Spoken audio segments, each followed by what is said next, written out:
So, magandang tanghali mga boss, mga sir. So, ito, ADB 150. So, for duplicate to mga boss, smart key duplicate. So, tara, gawin na natin. So, testing muna pala natin yung sa kanya. So, ito, working. Ayan.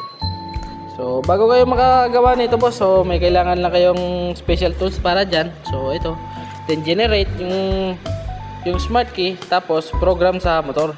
So, ang kailangan lang naman to mga boss, pag nagpo-program tayo, so, kailangan patayin yung original keys niya, tapos saka i-on natin to. So pag in-on natin, so tapos may procedure din. So tapos ngayon, so ito kasi mga boss na program na to, so working na to. Ayan, working na. So ito rin sa kanya, working na rin to. So ayan, working lahat yan mga boss. So try natin start mga boss.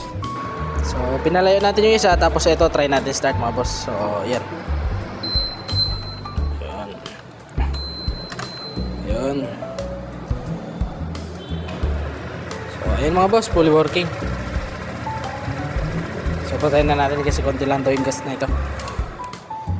So, last test. Then, yung isa niya. Ito.